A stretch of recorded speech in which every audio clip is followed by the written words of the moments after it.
Hello, everyone, and welcome again to another Teacher Joseph podcast. Today, we're going to talk about pharmacies. Yes, that's right, the place where you rush to buy your medication. So, there's a few things that I'd like to tell you about pharmacies in the UK. First of all, generally, they're referred to as chemists. I'm going to go to the chemist.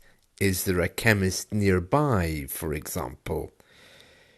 These days, the signs outside the pharmacy generally say pharmacy, but colloquially and informally, we call them chemists. One interesting point is that in the days before digital photography, that's where we used to have to get our photographs developed. We would simply take our camera roll to the chemist and have it again returned to us within 1 week. There's two types of chemist shops in the UK. One is the one that's actually advertised as a pharmacy, and then there's the other which sells only health and beauty products.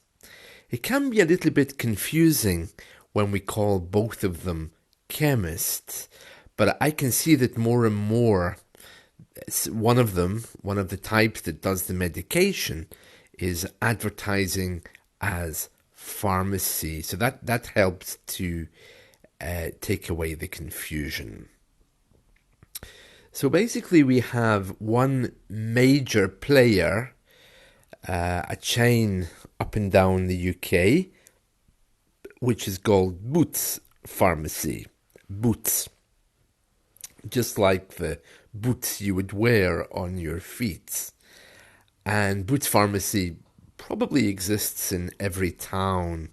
It's a really old, big and trustworthy company.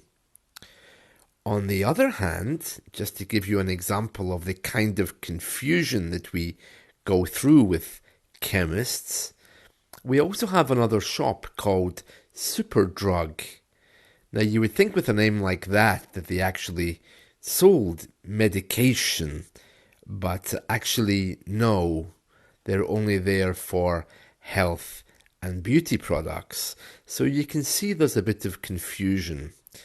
If you add into that confusion the fact that in American English, medication is called drugs. And that's a bit of a problem because in the UK, when we talk about drugs, we're usually referring to illegal drugs. So the whole thing can become a little bit confusing unless you know what you're talking about.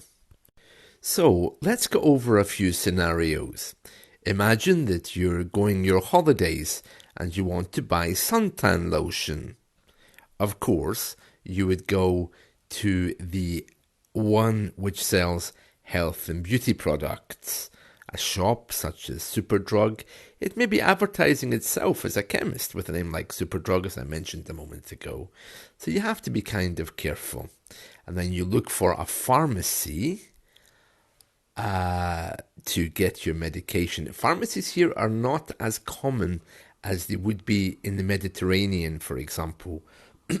Sometimes in towns we have one pharmacy, maybe two, but I know that in some countries such as Spain, you'll find a pharmacy on every corner, literally, and we don't have that here. Even in London, we don't have that. You'd really have to go looking for them in order to find them.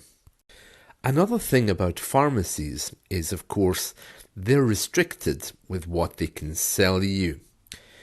The way it works here is you have to go to the doctor. The doctor gives you a prescription.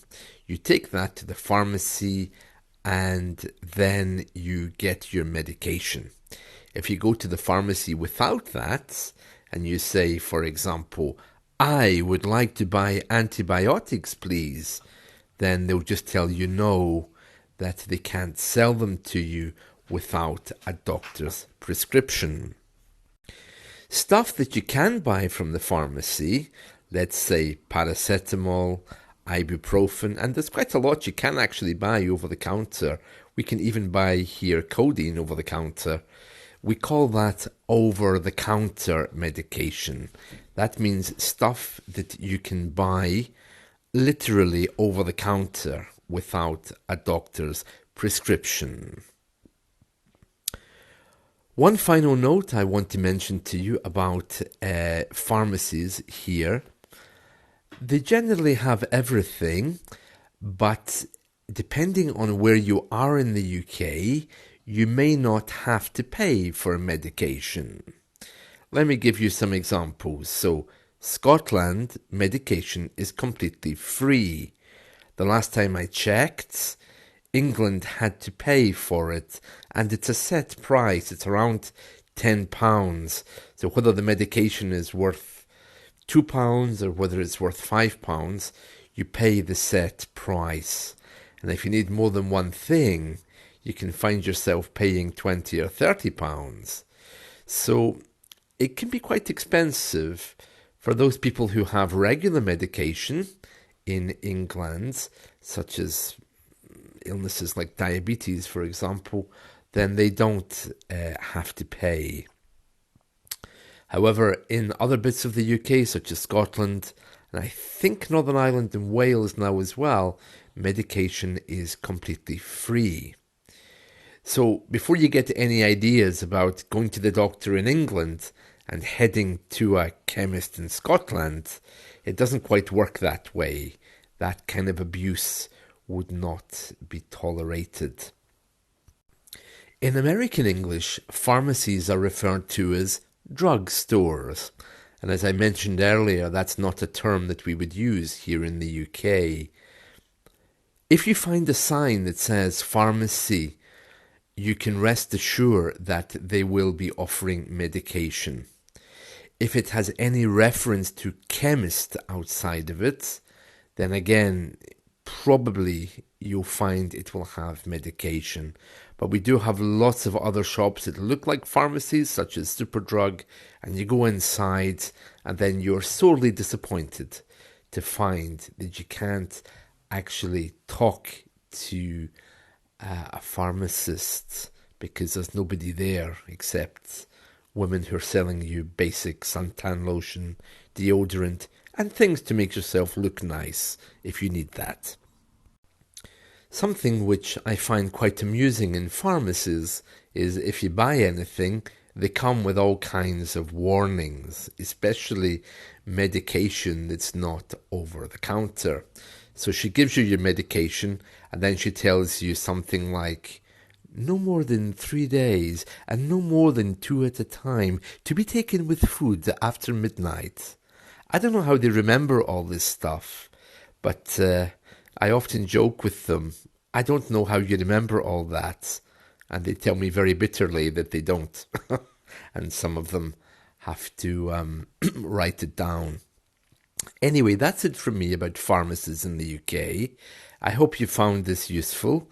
Of course, if you are heading for a pharmacy and you only need Elastoplast or some kind of tanning lotion, then a health and beauty store would be better. The other kind of chemist. Thank you very much. See you all soon. Bye-bye.